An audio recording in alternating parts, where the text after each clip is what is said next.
আসসালামু আলাইকুম প্রিয় ভাই ও বোনেরা, আশা করি সকলে ভালো আছেন। আজকে আবার হাজির হলাম মাওলানা জুলফিকার আহমদ নকশবন্দির ইমানি গল্প প্রথম খণ্ডের পর্ব ৫ নিয়ে। হজরত জুনায়েদ বগদাদি রাদিয়াল্লাহু তাআলা আনহু বলেছেন, একজন মহিলা আমাকে তাওহীদ শিখিয়েছে। কেউ বিস্ময়ে জানতে চাইল কি করে সেটা। তিনি বললেন, আমার নিকট পর্দায় ঢাকা এক মহিলা আসলো। আমাকে বলল, আমার স্বামী আরেকটি বিয়ে করতে চায়। আপনি এই ফতোয়া লিখে দিন যে দ্বিতীয় বিয়ে করার অনুমতি তার জন্য নেই।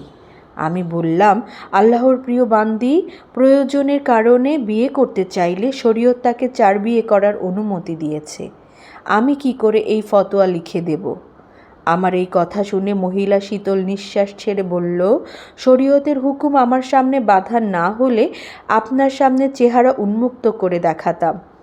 আমার রূপ সৌন্দর্য দেখে আপনি লিখতে বাধ্য হতেন যে এমন স্ত্রী যার ঘরে আছে তার জন্য দ্বিতীয় বিয়ে করার অনুমতি নেই। মহিলা এই কথা বলে চলে গেল। তখন আমার দিলে এ কথা ভেসে উঠল, আল্লাহ পাক যে নারীকে সামান্য রূপ লাবণ্য দিয়েছেন, সে যদি এ কথা বলতে পারে, আমি যার স্ত্রী তার ভালোবাসার দৃষ্টি অন্য কোথাও ফেরানোর অনুমতি হতে পারে না, তাহলে হে পরওয়ারদিগার, তোমার রূপ সৌন্দর্যের কী অবস্থা? তোমাকে বাদ দিয়ে কোন বান্দা মোহব্বতের দৃষ্টি অন্যদিকে ফেরাবে, এটা তুমি কিভাবে সইবে? হাসান বসরি রাদিয়াল্লাহু তাআলা আনহু বলেন, এক ধোপা আমাকে তাওহীদ শিখিয়েছে। কেউ জানতে চাইলে কিভাবে?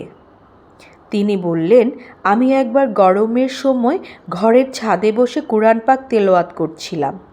আমার প্রতিবেশীদের মধ্যে একজন ধোপা বাস করত। তার ঘর থেকে উচ্চস্বরে কথাবার্তার আওয়াজ শুনতে পেলাম।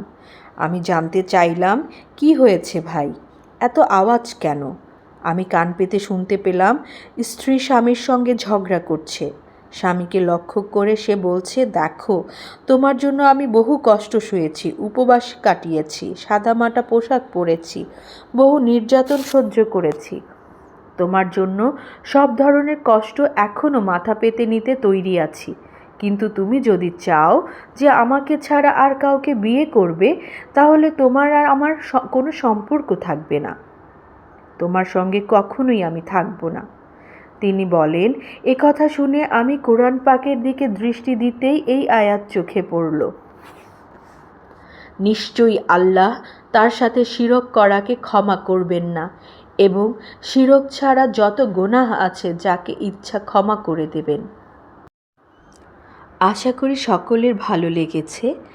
যদিও বই হাতে নিয়ে নিজ চোখে দেখে পড়ার আনন্দই সম্পূর্ণ ভিন্ন, তবুও যারা ব্যস্ত তাদের জন্য আমার এই ছোট্ট প্রচেষ্টা অব্যাহত থাকবে। আপনাদের সকলকে সাথে থাকার জন্য অনেক অনেক শুভেচ্ছা ও ধন্যবাদ। আমাদের সকলেরই প্রেম যেন হয় এক আল্লাহর প্রতি, সেই প্রত্যাশায় আজকের মতো বিদায় নিচ্ছি। আবারও হাজির হব পর্ব 6 নিয়ে।